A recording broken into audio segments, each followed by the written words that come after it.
First Alert meteorologist Callie Zanandri, and joining me is Karen, the director of the Colorado Center of Colorado State University. This week, we're taking a closer look at the bigger picture, the Colorado River, agriculture, and the solutions shaping our water future.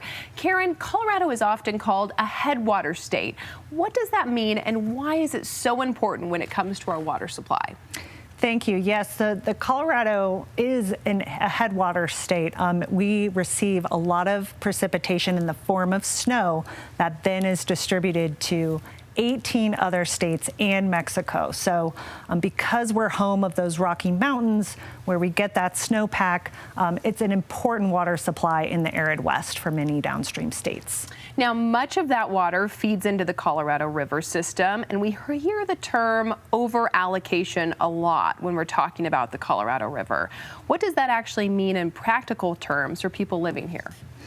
Yeah, what that means is that we have a river system where water users have designated water rights to the water, and there's more water rights allocated in the system than there is actual water. So at the time when laws were created of the Colorado River in 1922, we over allocated those water rights, and where we're at now with decreasing water supply on the Colorado River, we're finding ourselves with too much water use and not enough supply. So what that means for an average user in Colorado, for example, is that if you have a water right that was established at a later time, you might not get your water allocated in drier years. If we have a wet year, that's when everyone's water rights are satisfied, and you're not going to run into issues. But in dry years, we start to cut back on those water right uses.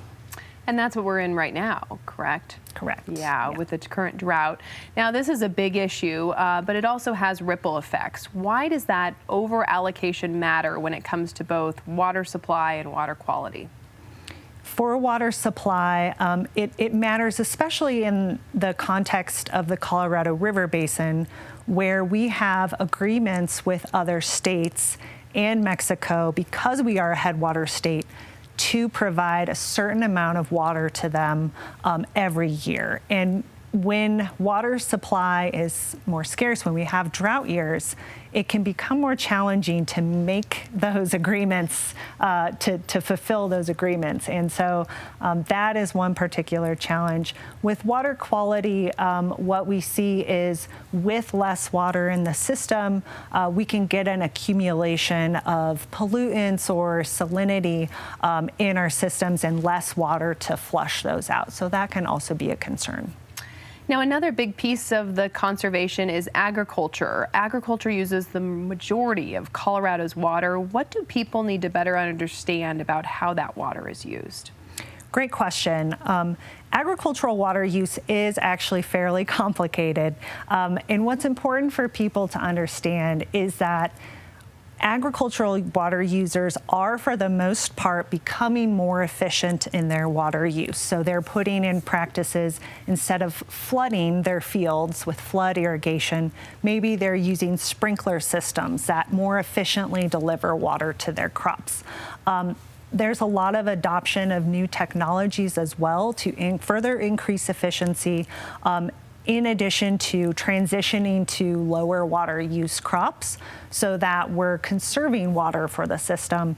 The other part I want to emphasize is that, agriculture produces food for our country and for the world. And, even though agriculture does use a large amount of water, it's going towards food production and food security for the nation and the world. Yeah, we definitely need that. Now, as the challenge grows, so does the need for new ideas. What are some of the most promising innovations or research areas your team is focused on right now?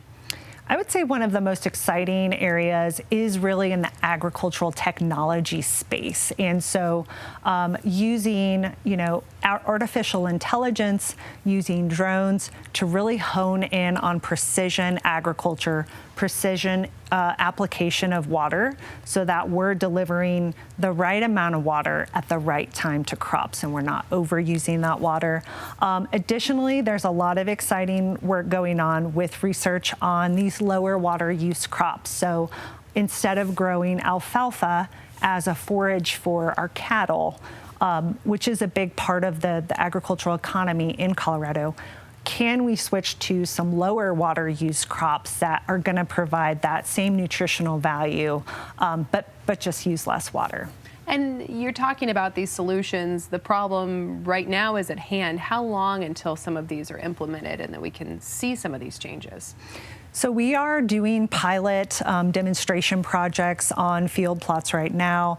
I think the next step is to take those to scale. And so that involves, a whole series of things where we're both educating farmers and getting that adoption of these different crops, for example, but then also making sure there's markets. So we aren't having farmers producing crops that there are no markets for. That's a really important piece, is that has to be economically viable for our farmers as well. And how does this make you feel to be part of some of these changes that could really be some big solutions to help save water, especially in a year like this where drought is really facing everyone? It's a really exciting time to be in water and to be in water in Colorado, especially given we are a headwater state and we influence so many other regions with their water supply. So it's exciting to be driving some of the research and education in this area. There's a lot of work to be done. Really exciting to collaborate with other partners in this area too. Yeah.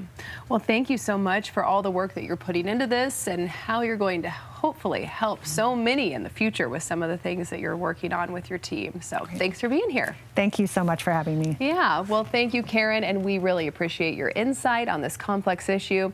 And thank you for joining us. And we will see you all here back next week for your First Alert Drought Report.